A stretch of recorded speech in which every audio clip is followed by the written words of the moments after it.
All right, Kress, I'm really, let me get my popcorn ready. I am super excited. Oh, actually, first, let me just do a quick update on Ubisoft's first quarter earnings report just to set you up for your rant. So sadly for them, their earnings were below expectations. I'm not sure we're shocked by this.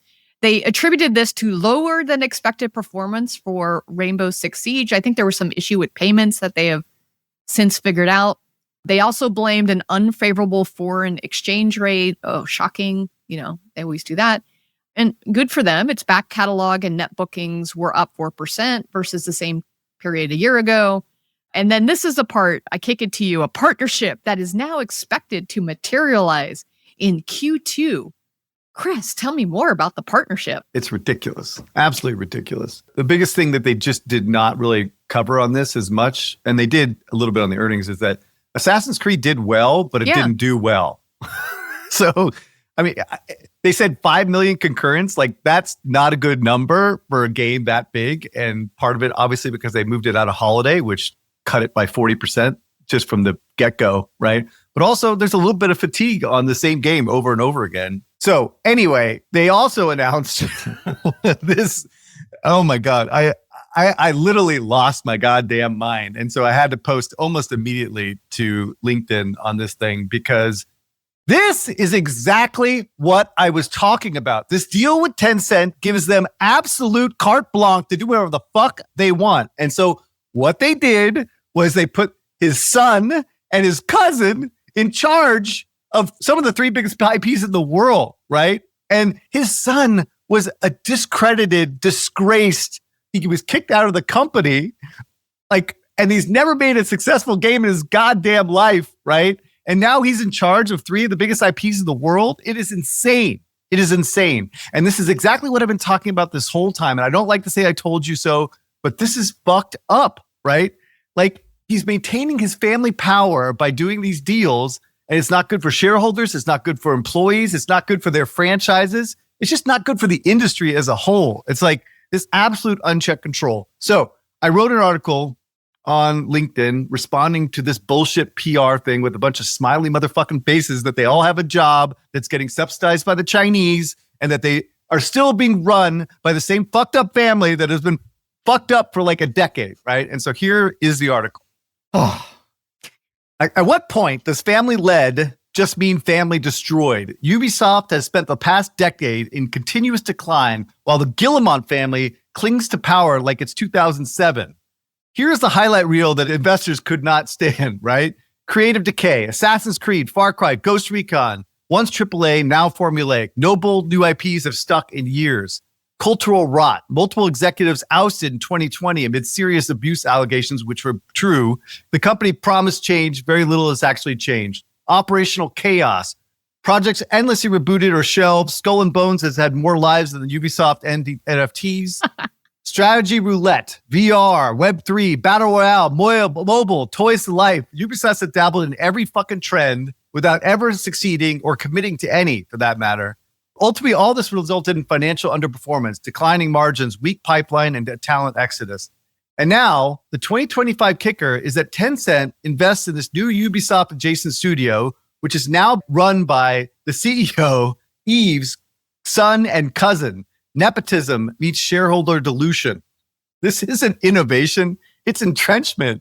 This isn't a turnaround story. It's a case study in why unchecked family control erodes long-term value. There's a real talent buried inside Ubisoft and absolutely amazing IP. But as long as governance is a family affair, investors should expect more of the same. Missed trends, missed earnings, and missed opportunities. It's time for Yves Guillemot to let go and for a seasoned independent operator to rebuild this once great publisher before it becomes entirely irrelevant.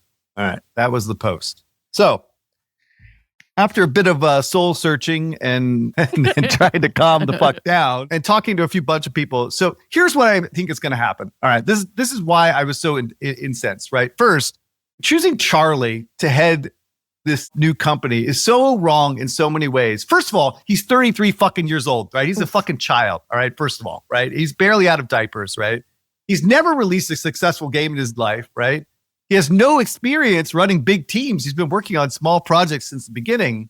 But the big thing here is that you have to keep in mind that having him in charge, there is no self-respecting studio lead or GM that would ever work for this guy, right? So that's the type of people that they need, but they can't get people like that because they're not working for some baby that's like put up there because of fucking nepotism, right? So likely what they're going to have is these like French yes men in charge, right? They're going to put them in place because they're the only people that will actually kowtow to a 33-year-old child, right?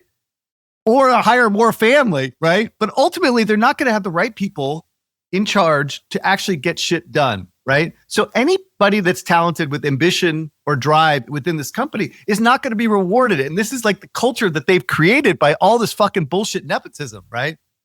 And second, obviously Christopher, who's his cousin, right, who's been there for 25 years, probably has never actually ever like pushed anything against Eve, right? So he was probably put there as co-CEO because they wanted an adult in the room, right? But he doesn't help at all either, right? Because he's still part of the family that's fucked up this company for the last decade, right? I'm sure Tencent was part of the reason that they have Christopher up there as well.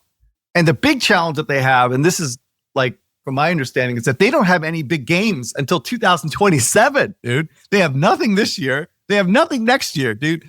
Assassin's Creed is out to lunch. Ghost Recon is really far behind. Far Cry, I think, is rebooted. Like, there's a lot of things that are going on in this company that are really fucked up. So they basically will have one more shot on goal in like the 2027, maybe 2028 timeframe.